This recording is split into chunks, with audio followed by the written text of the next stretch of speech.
The birds were already awake before the town was. Their melodic tunes floated above the trees, while the creek murmured steadily through the mist that wrapped the sleepy town in white. Athena stirred beneath her blanket and slowly opened her eyes to the pale morning light. She rose, crossed the room, and drew her curtains open. The world outside was swallowed in fog, rooftops and treetops barely visible.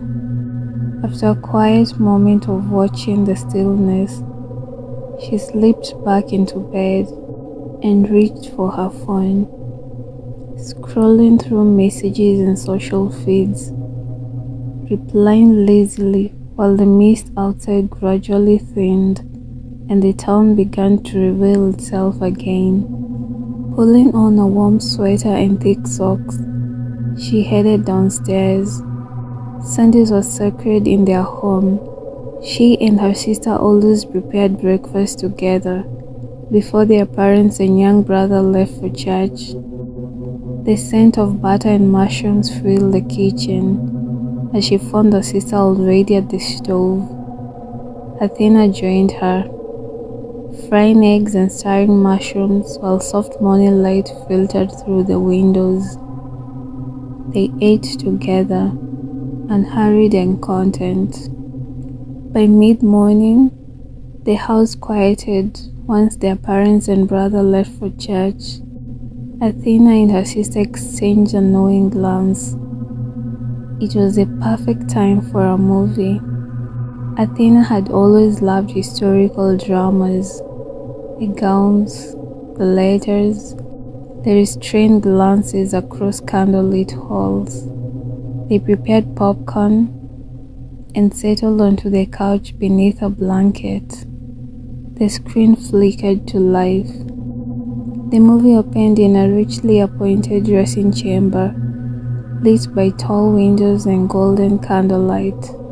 Jessica stood at the center of the room, while two maids adjusted the layers of her ball gown. The dress was a deep sapphire silk, with intricate silver embroidery along the borders. The skirt full and heavy with petticoats beneath. The corset had been laced tightly, shaping her waist but stealing her breath.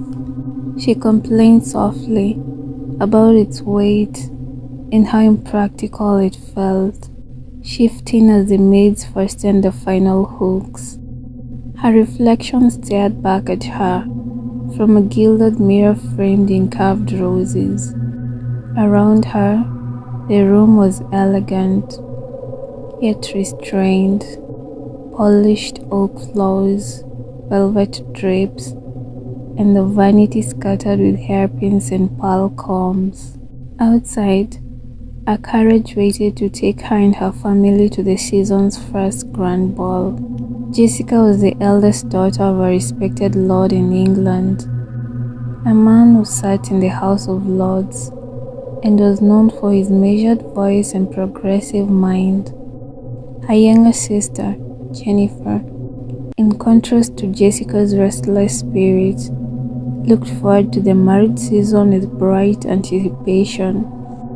Their mother believed firmly that a woman's security lay in marriage and motherhood, and she had already purchased elegant gowns for both daughters. Jennifer carefully watched her figure to ensure she would fit perfectly into hers. Jessica, however, found little interest in shaping herself to please society.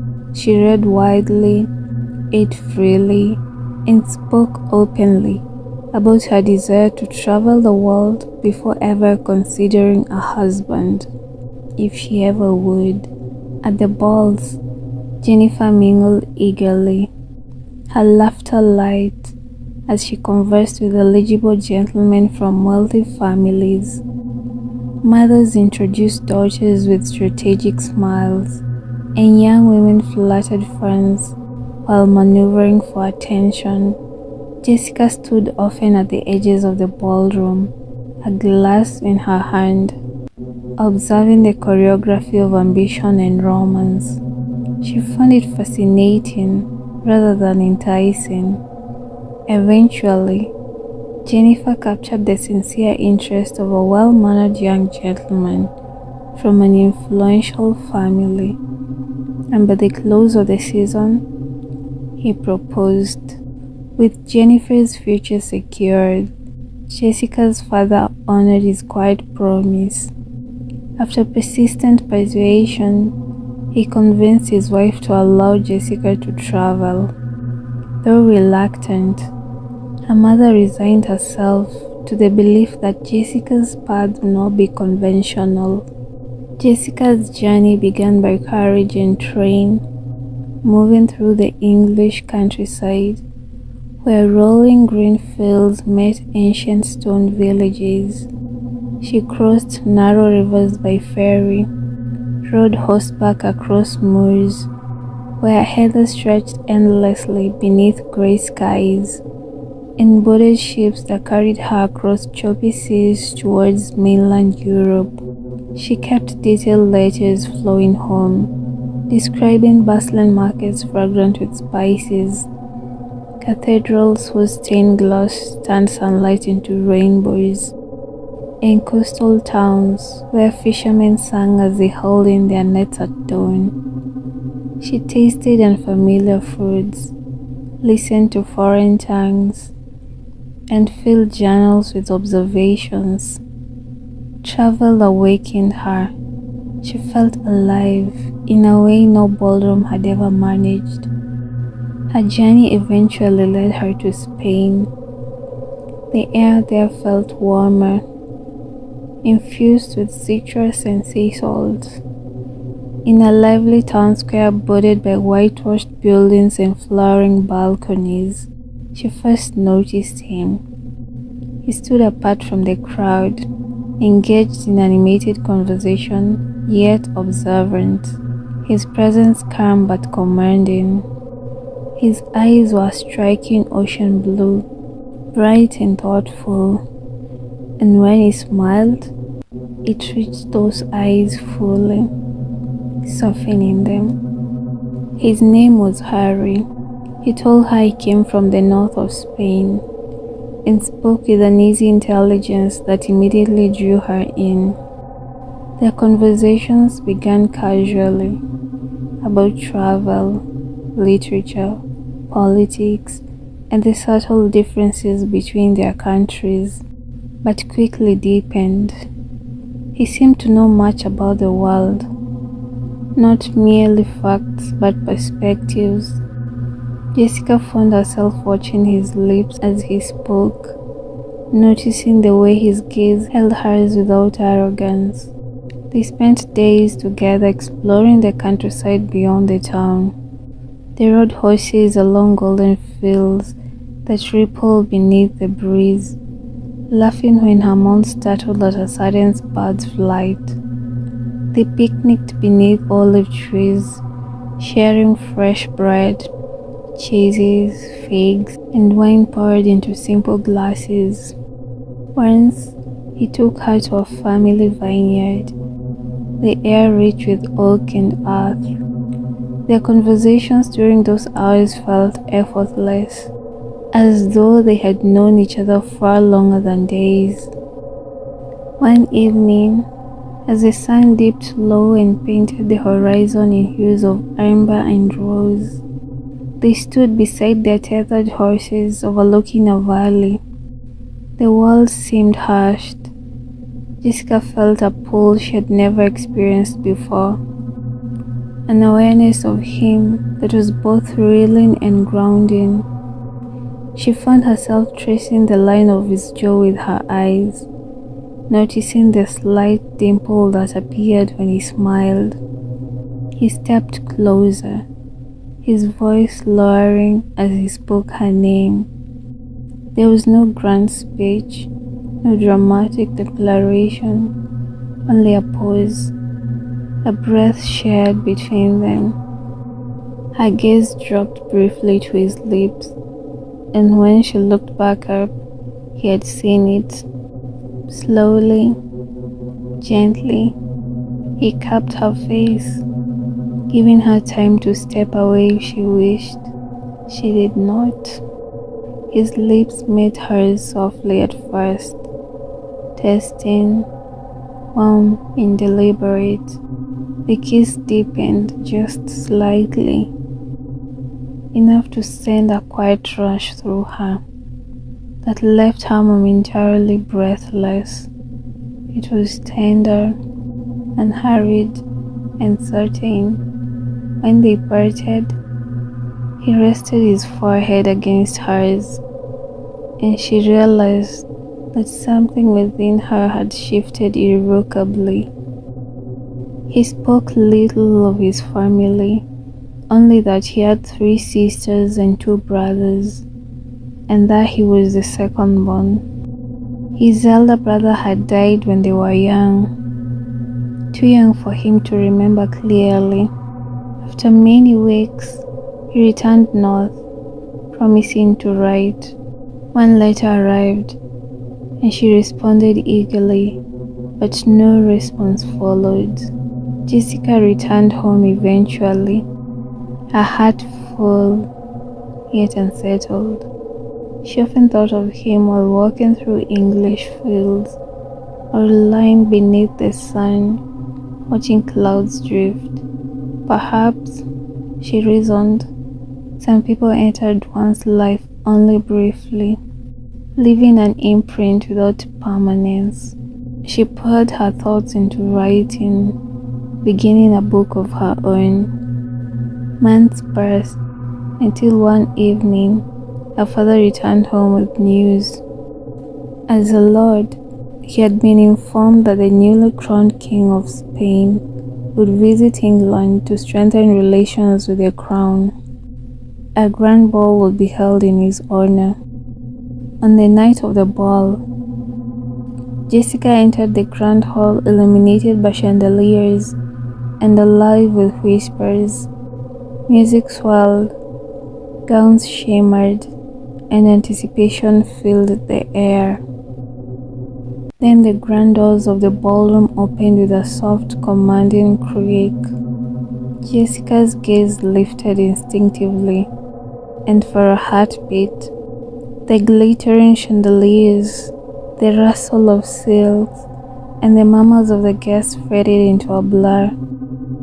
There he was, standing tall, clad in the crisp, dark lines of his royal attire, the polished shoes catching the candlelight.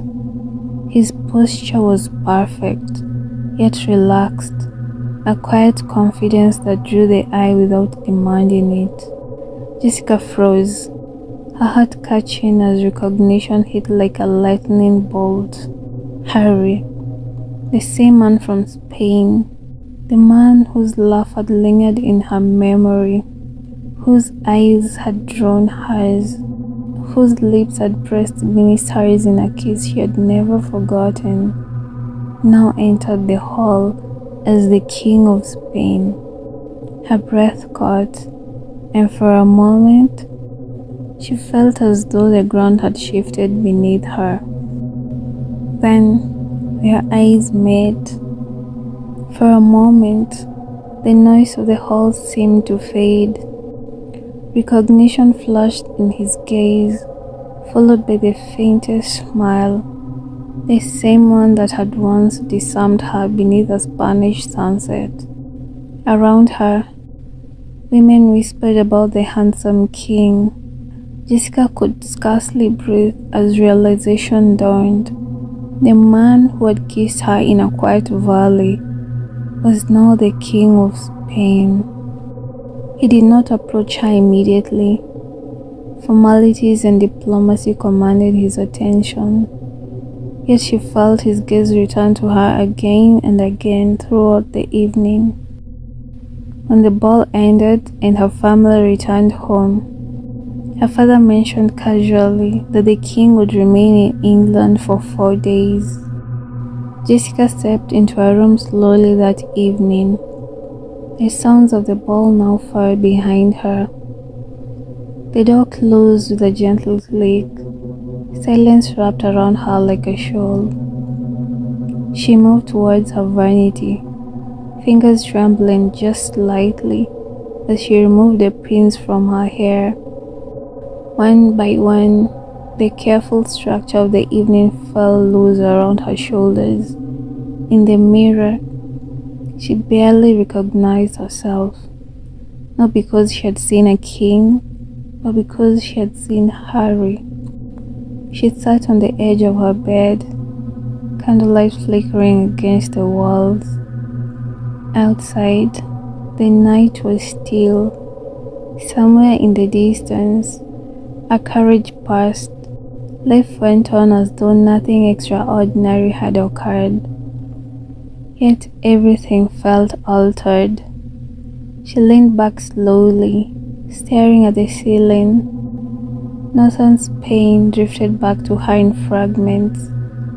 The warmth of the sun against her face, the rhythm of horses across open fields, his quiet laugh, the way his eyes softened before he kissed her. She had believed him to be a fleeting chapter, one of life's beautiful unfinished stories.